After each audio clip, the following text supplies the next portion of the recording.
Hello, I am Richard A. Boxall, and this is my short and almost daily podcast in which I chronicle my life and attempt to be a writer by writing daily-ish. You're listening to the diary of a wannabe writer, Season 3. Hello, today is Saturday the 11th of July 2026. Welcome to the show. I've had a funny old day today. Started off with all these great ideas of doing this, that and the other and getting loads of achieved.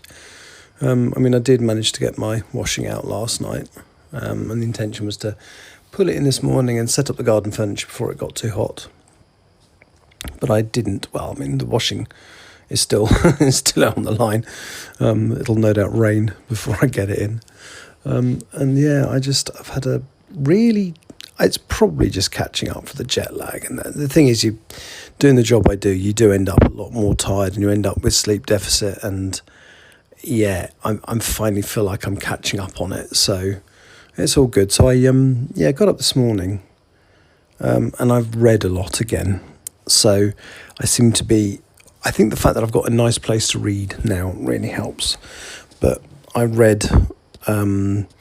over the course of the morning, there's a Ryu Murakami book. So that's not Haruki Murakami. It's another Japanese author whose surname is Murakami, called Ryu Murakami. And I've been reading on and off since May a book called Coin Locker Babies. And I decided I ought to finish it. And it's an interesting tale. It's just violence. It's not violence for the sake of violence, but I think it's around two deeply unhappy characters, and the characters are unhappy for different reasons. So they were both found in coin lockers or coin operated lockers. They were dumped by the mothers when they were very young, like less than a day or 2 days old, and left to die in a locker basically. Apparently this happens. Who knew? And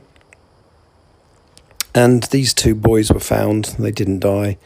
And they ended up at the same orphanage together, and because they had the same background, they kind of were drawn towards each other, and when they were finally adopted, they were both adopted together. And one of them is an athlete. He does pole vaulting. He's very fit. He's very mentally agile. And the other one is... we don't think he knows he's gay initially, but he's gay and he's a bit theatrical and he's not sporty, but he likes music and stuff. And over the course of the book, it becomes obvious that they both want to meet their birth mothers, but they don't want to meet their birth mothers. So the gay one ends up being a pop star. And his manager is just a vile man who will do anything to get publicity. So what they decide to do is, without telling him, they're on a live TV chat show. They've located his mum and they're going to reintroduce him to his mother on this live TV chat show, without telling him that's what he's going to be on there for. But his brother finds this out and he goes along, but they've got the wrong woman. They've got the sportsman's mother, and he's so angry and bitter and resentful that he murders her. And then it gets more happy. He goes to prison. The pop star basically goes crazy. He can't cope with a lifestyle because it's good to be married. He's kind of put in a position where he has to marry this woman, and obviously he's gay, so that's not great. She gets pregnant. He kind of has his voice in his head that says he's got to kill her. Meanwhile, the one who's in prison is kind of like has found out about a source of a lethal poison, which he thinks somebody at some point has hidden in a certain place in the ocean in some islands. So it gets quite dark after that.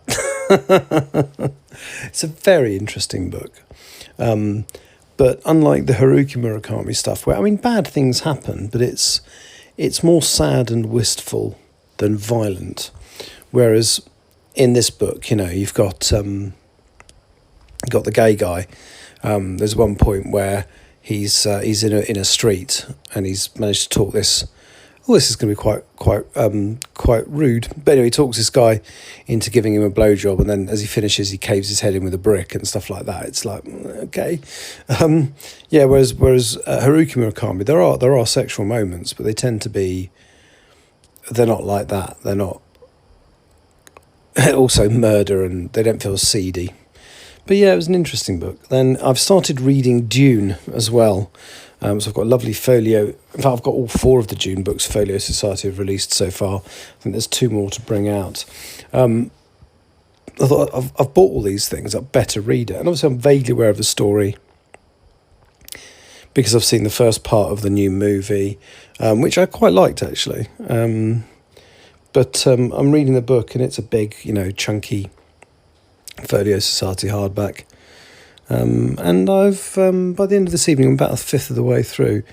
So that's good. Then there's a couple of other books. I've found one other book that I'm halfway through reading, it's another Japanese one actually. It's the Before the Coffee Gets Cold series, book 5, which is called Before We Forget Kindness, which is kind of a short story collection. So I'm going to read those. I'm going to read those from scratch because it's only a short book. It's only a couple of 100 pages, and each short story, they're small pages, not tiny writing. So I shall reread those. And the other one I'm going to reread from scratch is book 7 of the Bow Street Society casebook series, The Case of the Devil of Daventry and Other Stories, because I've been meaning to do a review of it for T.G. Campbell for ages. So over the next week or so, I'm going to try and reread those 2 story collections, as well as continuing with Dune, and hopefully do some writing. But as you can probably tell, it didn't happen today. Thank you for listening. Take care. Bye-bye. You have been listening to The Diary of a Wannabe Writer, presented by me, Richard A. Boxall. Thank you for tuning in to my cogitative considerations, and if you'd like to know more about me or my projects, visit my link tree on linktr.ee/Richard Writes. Capital R, capital W. Thank you for listening.